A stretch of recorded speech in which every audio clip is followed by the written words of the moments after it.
Hi friends, welcome to Raga's kitchen. இன்றைக்கி வீடியோவில் நல்லா டேஸ்டியான ஹெல்த்தியான ஒரு பிரேக்ஃபாஸ்ட் ரெசிபி தாங்க பார்க்க போகிறோம்.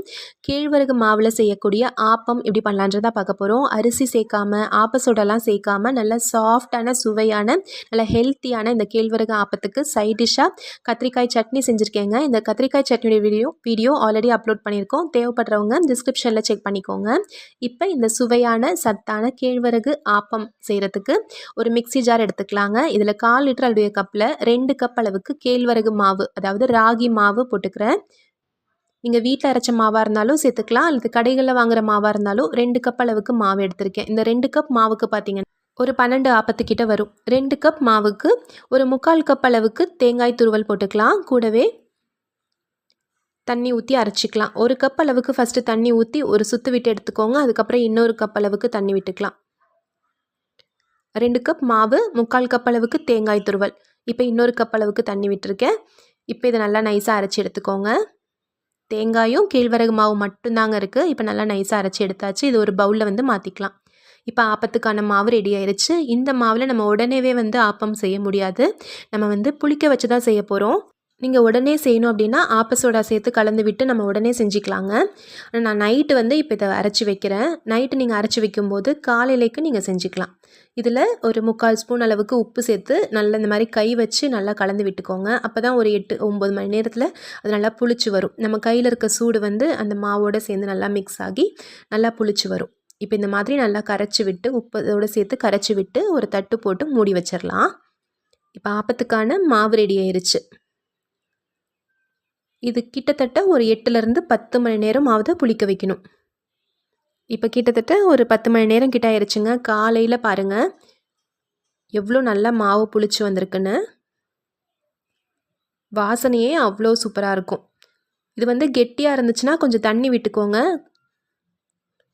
இப்போ ஆப்பத்துக்கான மாவுக்கு புளிச்சு வந்தாச்சு, ரெடி ஆயிடுச்சு. இப்போ நம்ம ஊற்றிடலாம். உப்பு எல்லாமே கரெக்டாக இருக்கும். பாருங்கள், இந்த கன்சிஸ்டன்சியில் இருக்கணும். ஸ்டவ்வில் ஒரு ஆப்பச்சட்டி வச்சுக்கலாங்க. இதில் ஆப்பச்சட்டியை சூடு பண்ணிவிட்டு ஒரு 2 கரண்டி அளவுக்கு மாவு எடுத்து ஊற்றிக்கலாம். மீடியம் ஃப்ளேமில் வச்சுக்கோங்க. மீடியம் ஃப்ளேமில் வச்சு இந்த ஆப்பச்சட்டியை இப்படி திருப்பி விட்டுக்கலாம். அப்படி அழகாக இந்த மாதிரி திருப்பி விட்டு சுற்றி கொஞ்சம் எண்ணெய் விட்டு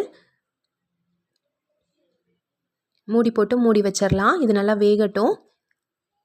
ஹை ஃப்ளேமில் வைக்காமல் மீடியம் ஃப்ளேமில் வச்சு வேக வச்சுக்கோங்க. இன்னும் நடுவில் மட்டும் வேகணும் பாருங்கள். மாவாக இருக்குது, மூடி வச்சிடலாம். நல்லா வெந்து வரட்டும். இது சாப்பிடும்போது அந்த தேங்காயோடைய டேஸ்ட்டு அவ்வளோ சூப்பராக இருக்கும். கேழ்வரகு மாவே பிடிக்காதவங்களுக்கு நீங்கள் இந்த மாதிரி செஞ்சு கொடுக்கலாம், விரும்பி சாப்பிட்ருவாங்க. பாருங்கள், இப்போ நல்லா சூப்பராக வெந்துருச்சு. இப்போ நம்ம இதை எடுத்துடலாம். நல்லா சாஃப்டான சுவையான கேழ்வரகு மாவில் செய்யக்கூடிய ஆப்பம் ரெடி ஆயிடுச்சு. பாருங்கள், சூப்பராக ரெடி ஆயிடுச்சு. நல்லா சாஃப்டாக இருக்குங்க. இப்போ ஒரு ஆப்பம் செஞ்சு எடுத்தாச்சு. இப்போ அடுத்தது செய்யும்போது எண்ணெய் விட வேண்டாம். 2 ஸ்பூன் அளவுக்கு 2 கரண்டி அளவுக்கு மாவு விட்டு திருப்பி நல்லா இந்த மாதிரி சுற்றி விட்டுட்டு அதுக்கப்புறமா எண்ணெய் விட்டுக்கோங்க. அப்போ தான் கரெக்டாக வரும் நமக்கு.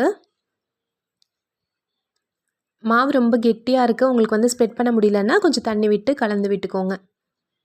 இதே மாதிரி நம்ம ஆப்பம் எல்லாத்தையும் சுட்டு எடுத்துக்கலாம். கிட்டத்தட்ட ஒரு 12 ஆப்பத்துக்கிட்ட இந்த சைஸில் வந்திருக்குங்க. இதுக்கு சைட் டிஷ்ஷாக கத்திரிக்காய் சட்னி செஞ்சுருக்கேன். ரொம்ப சாஃப்டாக இருக்கும், ரொம்ப டேஸ்ட்டாக இருக்கும். கண்டிப்பாக நீங்கள் ஒரு தடவையாக ட்ரை பண்ணி பாருங்கள். நீங்கள் ஒரு தடவை செஞ்சிங்கன்னா நீங்களே அடிக்கடி செய்வீங்க. அந்தளவுக்கு நல்லா டேஸ்ட்டாகவும் இருக்கும். இதே அளவுகளில் நீங்களும் ட்ரை பண்ணி பார்த்து இப்படி வந்துச்சுன்ற சொல்லுங்கள். அளவுகள் எல்லாமே டிஸ்கிரிப்ஷனில் கொடுத்துருக்கேன். தேவைப்படுறவங்க செக் பண்ணிக்கோங்க.